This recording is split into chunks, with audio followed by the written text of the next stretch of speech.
क्या कहता है question? Let q1 x1 x2 q2 y2 y1 y2 be real quadratic forms such that there exists u1 u2 v1 v2 in R square such that क्या किसी point पर, ये सिर्फ क्या बोल रहा है? देखो क्वेश्चन ये बोल रहा है, अगर मैं शॉर्ट में बोलूं कि दो क्वाड्रेटिक फॉर्म है, एक क्वाड्रेटिक फॉर्म आपका क्या कर रही है, देखो वन वैल्यू ले रही है किसी पॉइंट पर और दूसरी भी वन वैल्यू ले रही है किसी एक पॉइंट पर, ठीक है? तो इसका मतलब यहां से ये पता लग गया कम से कम कि ये दोनों क्वाड्रेटिक फॉर्म निगेटिव डेफिनेट तो नहीं है। क्या सेमी निगेटिव डेफिनेट तो नहीं है, क्योंकि पॉजिटिव वैल्यू ले रहे हैं। अब हो सकता है कि इनडेफिनेट हो या पॉजिटिव डेफिनेट हो या पॉजिटिव सेमी डेफिनेट हो, ठीक है? तो दूसरा उसने बोला है कि हम डिफाइन करते हैं Q x1 x2 y1 y2 equal to इन दोनों का डिफरेंस, ठीक है? Which of the following statements necessarily true? यहाँ पे मैंने सॉल्यूशन क्यों पहले ही लिख के रखा है वो मैं आपको बता दूं, क्योंकि इसको मैं पहले आपको सॉल्व करा रहा था और अचानक से कनेक्शन में कोई प्रॉब्लम आने की वजह से बीच में रिकॉर्डिंग नहीं हो पाई थी, इसलिए, ठीक है? तो अब सबसे पहला क्वेश्चन है कि Q is a quadratic form in x1 x2 y1 y2। देखो ये बहुत आसान है, सॉल्व करना कैसे आसान करेंगे, क्योंकि आसान है। आपको पता होना चाहिए पहले क्वाड्रेटिक फॉर्म होती क्या है। अगर क्वाड्रेटिक फॉर्म आपको पता ही नहीं है क्या होती है तो फिर गड़बड़ है जी, फिर आप नहीं कर पाएंगे, ठीक है? You should know that what is a quadratic form. इस तरीके की होती है, अगर फोर वेरिएबल में होगी, अगर टू वेरिएबल में है तो सिर्फ मैं नीचे लिख के बता देता हूँ एक्सप्लिसिटली, ओके, समीशन में लिखने के बजाय भी। देखो Q is a quadratic form, मान लीजिए कि Q1 x1 x2 है, ये रही आपकी क्वाड्रेटिक फॉर्म, ओके, इसको मैंने ऐसे लिख दिया। और दूसरी क्वाड्रेटिक फॉर्म क्या है, Q2 y1 y2 b1 y1 square b2 y2 square b1 2 y1 y2, ऐसे ही होती है ना क्वाड्रेटिक फॉर्म टू वेरिएबल्स में। अब इन दोनों को सब्सट्रैक्ट करोगे तो आपके पास ये आएगा। देखो यहां से अगर आप देखो तो ये भी एक क्वाड्रेटिक फॉर्म है। क्वाड्रेटिक फॉर्म में क्या होता है, होमोजीनियस पॉलिनोमियल ऑफ डिग्री 2 होता है ना, हर किसी टर्म की डिग्री 2 होनी चाहिए। देखो इसकी भी डिग्री 2 है, इसकी भी डिग्री 2 है, जितने भी टर्म आ रहे हैं सबकी डिग्री 2 है। Degree 2 degree 2 degree 2 degree 2, right? all the terms has degree 2, right? Quadratic form की यही डेफिनेशन होती है ना कि quadratic form is a homogeneous polynomial of degree 2।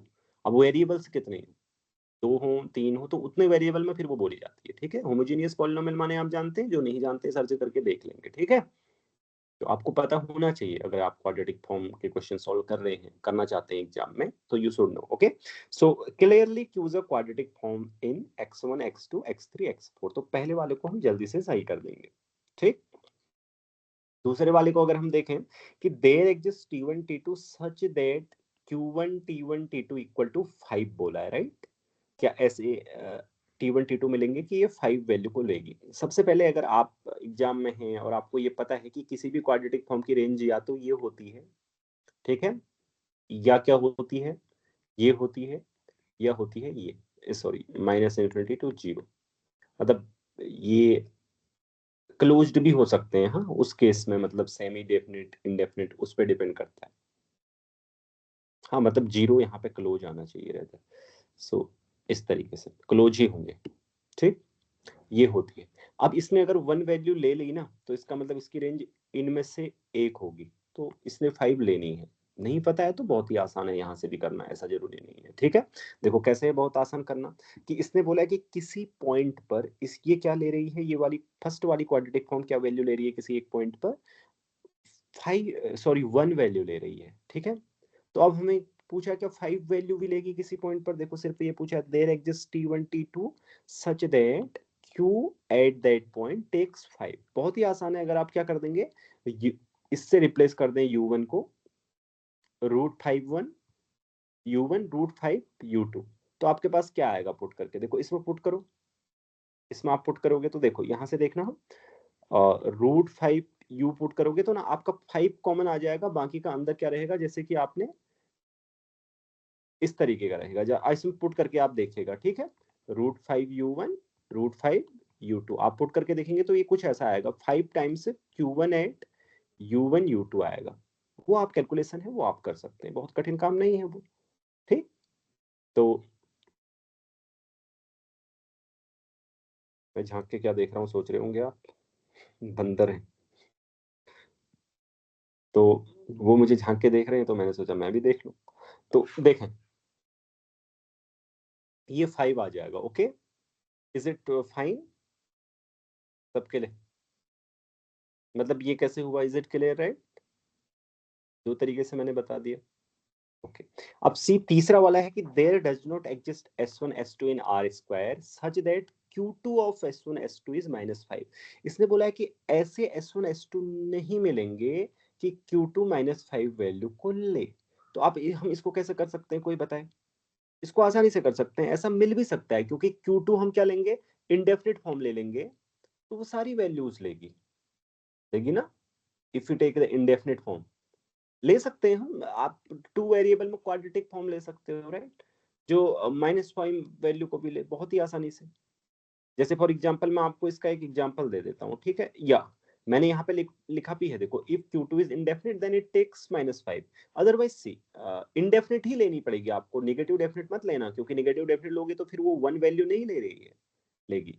ठीक, तो यहाँ पे आप सिंपल से एक क्वाड्रेटिक फॉर्म लिखिए, x1 स्क्वायर -x2 स्क्वायर, ठीक है, ये आराम से 5 वैल्यू लेगी। अब कहाँ पे ले -5 वैल्यू लेगी, मुझे कैसे पता चला? मुझे पता है ये इंडेफिनिट है या डेफिनिट, इंडेफिनिट है ना, क्योंकि देखो मुझे कैसे पता चला, क्योंकि ये नेगेटिव वैल्यूज भी लेगी पॉजिटिव वैल्यूज भी ले रही है, तब मुझे पता चला कि इंडेफिनिट है। तो ये -5 वैल्यू कब लेगी वो आप आसानी से कर सकते हैं, आप ढूंढ भी सकते हैं इसमें, ऐसा नहीं है कि आप नहीं ढूंढ सकते, सिंपल वो पॉइंट्स भी ढूंढ सकते हैं, लेकिन उसकी आवश्यकता ही नहीं है। Okay, is it okay right? See आप इसको ऐसे भी देख सकते हो एनालिटिक वे में। चलो मान लो कि आपने ये लिया तुरंत, ये फंक्शन होता है आर स्क्वायर से आर में राइट, जैसे function in R square to R, तो आप इसमें कोई नेगेटिव वैल्यू रखो, x2 को बहुत बड़ा रखो, तो जैसे मान लो कि -100 के अराउंड आ गया या कुछ भी आया, और x1 को बहुत बड़ा रखो तो 100 के अराउंड आ गया, तो बीच की कोई भी वैल्यू ली जाएगी, -5 भी ली जाएगी बाई आईवीपी। ठीक है, टोपोलॉजी में पढ़ा होगा कि आईवीपी कंटीन्यूअस फंक्शन होती है ना, क्वाड्रेटिक फॉर्म, ऐसे भी सोच सकते हैं। मतलब एकदम तुरंत देखें कि यार मैंने जैसे ये क्वाड्रेटिक फॉर्म ले ली, तो हाँ ये नेगेटिव भी लेगी बहुत बड़ा पॉजिटिव भी लेगी, तो बीच की सारी वैल्यू लेगी, it means right we are done. Exam में ऐसे सोच सकते हैं। अब आते हैं, अब मैंने एक बात बोली यहाँ पे कि क्वाड्रेटिक फॉर्म की रेंज के बारे में मैंने एक बात बोली ना, वो प्रूफ कैसे करेंगे वो मैं आपको बता दूं कि किसी भी क्वाड्रेटिक फॉर्म की रेंज क्या होती है, या तो -∞ टू इंफिनिटी होती है, या -∞ टू क्लोज जीरो होती है, या फिर क्या होती है, क्लोज जीरो से इन्फिनिटी होती है। इसको प्रूफ कैसे करेंगे, इसको ऐसे करेंगे प्रूफ। आप मान लीजिए कि कोई भी आपके पास क्वाड्रेटिक फॉर्म है, तो आप उसको ऐसे लिख सकते हैं x ट्रांसपोज ax, जहां a सिमेट्रिक मैट्रिक्स है और हर कोई जानता है कि सिमेट्रिक मैट्रिक्स ऑर्थोगोनली डायगोनलाइजेबल होती है। ठीक है, तो इसको हम क्या लिख सकते हैं, पी ट्रांसपोज डीपी, जहां डी क्या है, ए की आइगन वैल्यूज को कंसिस्ट करेगी, मतलब डायगोनल्स में। ठीक, ये डायगोनलाइजेबिलिटी से फॉलो हुआ। उसके बाद इसको क्या लिख सकते हैं, ऐसे। अब देखें, इसको हल करेंगे तो ये आएगा कुछ ऐसा। Okay, this will look like this ना, p1 square p2 square dot dot dot pn square. ये p1 p2 क्या है आपको पता है? p1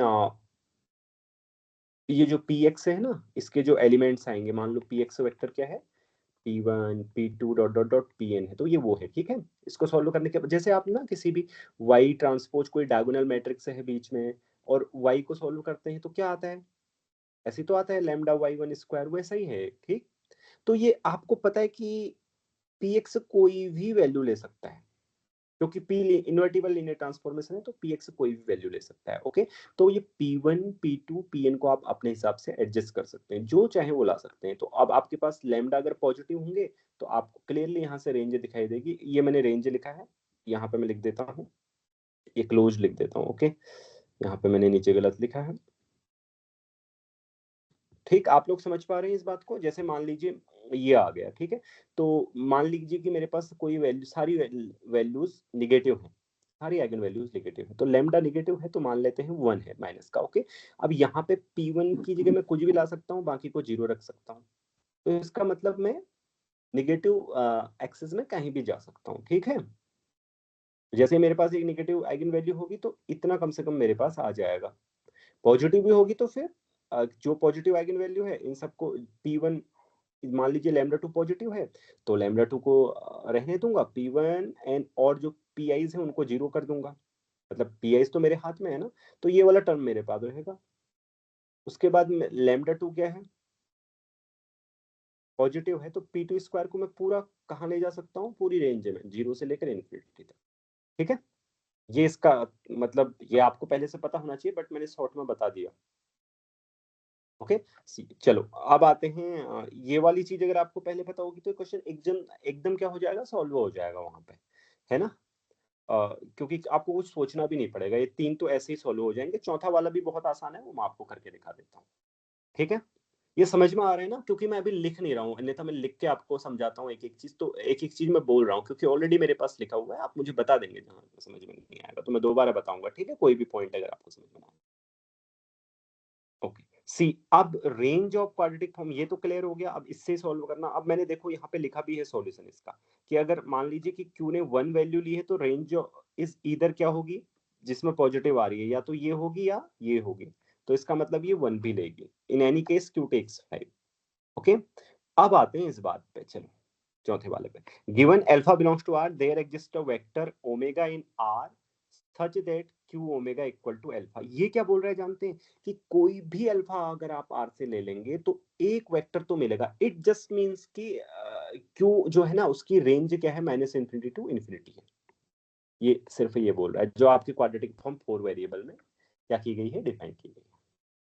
तो क्वाड्रेटिक फॉर्म की रेंज क्या होती है, या तो पूरा आर होता है, या पूरा क्या होती है, 0 टू इन्फिनिटी, या फिर माइनस इन्फिनिटी टू 0। ये 3 रेंज होती है। तो वो सिर्फ ये बोलना चाहता है कि रेंज क्वाड्रेटिक फॉर्म की माइनस इन्फिनिटी टू इन्फिनिटी है, यानी कि इंडेफिनिट है। ये जो क्यू है ये क्वाड्रेटिक फॉर्म इंडेफिनिट बनेगी, ऐसा वो कहना चाहता है। ठीक है, तो क्यू है आपके पास क्या, Q x1 x2 y1 y2 equal to क्या आ रहा है, मैं Q x1 x2 minus Q y1 y2। अब दोबारा नहीं लिख रहा हूं, हमें ऊपर आप देख लेना, ये मैंने लिख के रखा है, क्योंकि 2 बार कौन लिखेगा, ये है। ठीक है, अब इसकी कोई मैट्रिक्स बता सकता है क्या मुझे। ओके सी, चलो आपको मैट्रिक्स से बताने की भी आवश्यकता नहीं, बिना मैट्रिक्स के करते। ओके, तो आपको ये पता है कि ये Q1 और Q2 क्या हो सकती हैं, Q1 एंड Q2 बताओ क्या है। Q1 and Q2 are not negative definite या निगेटिव सेमी डेफिनेट। हाँ, निगेटिव डेफिनेट और सेमी डेफिनेट, ये सबको पता है।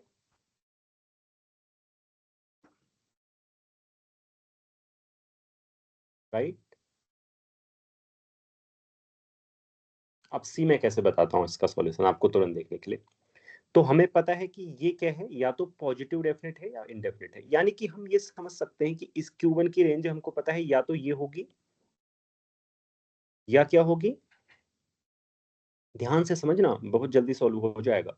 या Q की रेंज ये होगी, इन दोनों में से होगी। इसी तरीके से Q2 की भी रेंज है। ओके, रेंज ऑफ Q2 क्या होगी बताओ, क्योंकि दिया है ना पॉजिटिव वैल्यू ले रही है, तो इसका मतलब पॉजिटिव वैल्यू जो ले रही है तो वो या तो पॉजिटिव सेमी डेफिनेट होगी, या पॉजिटिव डेफिनेट होगी, या इंडेफिनिट, सॉरी इंडेफिनिट भी नहीं, हाँ इंडेफिनिट होगी या इंडेफिनिट होगी। राइट, तो रेंज क्या होगी, ये वाला पॉइंट सबको समझ में आया, नहीं तो दोबारा पूछ लो मुझसे। जो मैंने बोला कि Q1 और Q2 पॉजिटिव वैल्यू ले रही हैं, तो उन वो क्या होंगी, या तो इंडेफिनिट क्वाड्रेटिक फॉर्म होंगी, या पॉजिटिव डेफिनेट, या positive semi definite. Negative definite तो नहीं हो सकती, या नेगेटिव सेमी डेफिनेट तो नहीं हो सकती, अदर देन तो फिर वो क्या लेंगी, सारी नेगेटिव वैल्यूज लेंगी। ओके, अब यहां से देखें, अब मेन चीज यहां से देखें, आपने क्या करना है कि आपने x1 x2 को ऐसे चूज करना है, choose x1 x2 such that Q1, मैं बाद में लिखूंगा, पहले आपको बता देता हूं। आप x1 x2 को ऐसे चूज करें कि इसकी वैल्यू 1 आए, कर सकते हैं, क्योंकि आपको पता है इसकी रेंज तो क्या है, या ये है ये वाला है, या ये वाला है, ये वाला है, तो 1 दोनों में रहता है ना, तो 1 तो लेगी ये। हाँ, वो तो ऊपर दिया ही है कि 1 ले रही है, तो आप चूज क्या करना है, u1 u2 रख लीजिए। अब y1 y2 को ऐसे चूज करिए कि ये 100 वैल्यू ले, Q2 लेगी 100 वैल्यू को, तो ये जो Q हो गया वो निगेटिव वैल्यू लेगा। ठीक है, अब ठीक आप ऐसे सोचिए कि आप इसकी जगह V1 V2 रखिए तो ये 1 आएगा, और Q1 X1 और X2 को ऐसे चूज करिए, जो कि कर सकते हैं आप, कि ये 100 वैल्यू ले, तो Q पॉजिटिव वैल्यू भी ले रही है और नेगेटिव वैल्यू भी ले रहा है, इसका मतलब क्वाड्रेटिक फॉर्म। तो इसका मतलब ये क्या है, indefinite quadratic form है। It means its range is -infinity to infinity। ये तो एक मतलब स्मार्ट सॉल्यूशन हुआ, अगर आप सोच पाओ तो। समझ पाए या नहीं समझ पाया? So you showed that Q takes positive as well as negative values, so it's an indefinite quadratic form, so its range is -infinity to infinity। okay, अब मैं लिखता हूं इसी बात को, ठीक है। Q U1 U2 Y1 Y2 is negative for some y1 y2। चुन सकते हैं कि y1 y2 को ऐसा लो कि 1000 वैल्यू लेगी, क्योंकि Q2 ने तो सारी 1000 वैल्यू लेनी है हमेशा, ये तो हमेशा रेंज के अंदर है। ओके, और इसको या आर लिख देता हूँ, and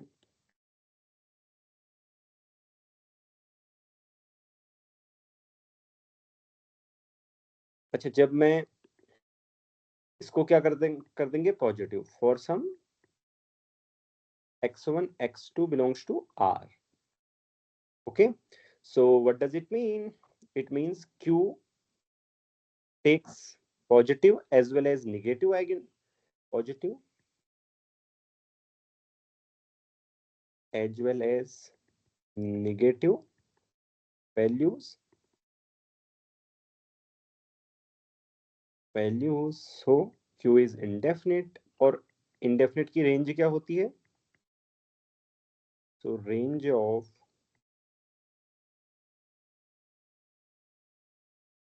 indefinite form is -infinity to infinity।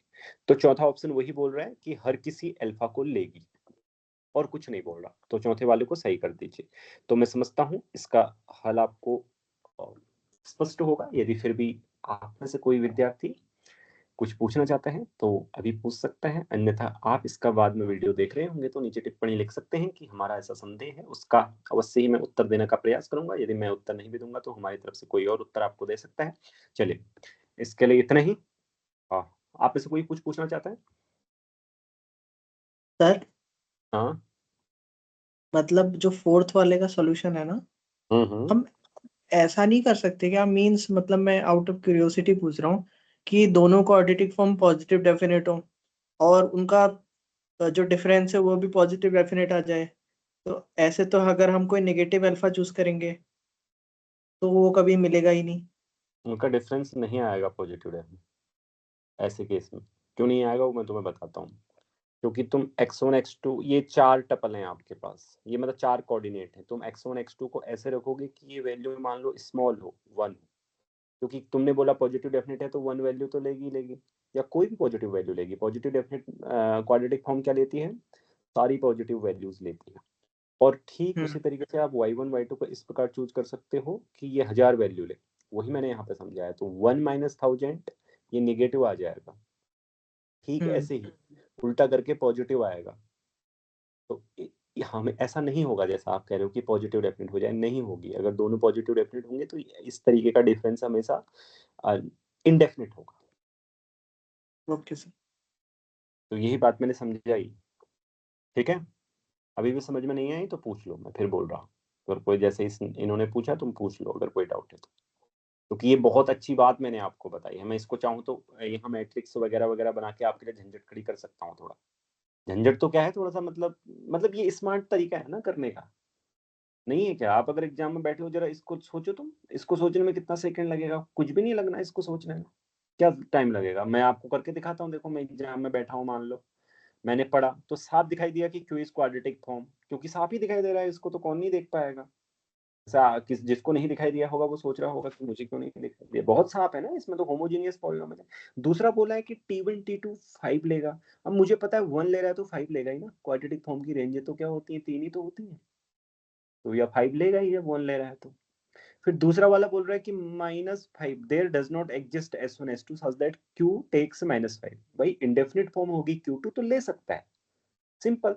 अब चौथा बोल रहा है कि given alpha belongs to R there exist a vector omega such that Q omega equal to alpha. इसका मतलब है कि इसकी रेंज के बारे में पूछ रहा है कि कोई भी वैल्यू ले रहा है आर की, बस मुझे समझ में आना चाहिए, लैंग्वेज भी तो समझनी चाहिए ना मैथमेटिक्स की। तो मैं सोचूंगा कि क्या क्यू इंडेफिनिट फॉर्म होगी, अगर फिर दूसरा ये भी सोचूंगा अगर क्यू अगर जैसे पीयूष बोल रहा था पॉजिटिव डेफिनेट रहेगी या नेगेटिव डेफिनेट रहेगी, तब ये गलत हो जाएगा। Okay let's see. फिर मेरे दिमाग में यहाँ से ये आ जाएगा कि भाई मैंने जो अभी बोला आपके सामने बताओ, एग्जाम में it's not difficult to solve this question right, but provided that you have practised a lot at home. ये मैं जो बोल रहा हूँ ये ऐसे ही नहीं बोल रहा हूँ कि मैं कहीं से भी आ गया और मैंने कुछ अभ्यास किया है नहीं है पहले भूत में। भूत का मतलब भूत मत समझना तो मतलब पास्ट में, ठीक है। और मैं आपसे कह दे रहा हूँ नहीं, मैंने अभ्यास किया है जब मैं नेट की परीक्षा दे रहा था। तुम इस तरीके जैसे मैंने बोला ऐसे ही आप भी एग्जाम में कर सकते हैं। तो लीनियर अलजेब्रा तो बहुत आसान है ये एग्जाम में, ठीक है। तो इसी तरीके की आसान लीनियर अलजेब्रा अगले एग्जाम में भी आएगी, वो पक्का ही है। लीनियर अलजेब्रा बहुत हाँ, ऐसा नहीं है कि कई बार बहुत अच्छे क्वेश्चन भी आते हैं, मतलब जो एकदम आसान नहीं होते हैं देखने में, इस बार तो बहुत आसान थे। चलिए आपसे अलविदा कहूंगा।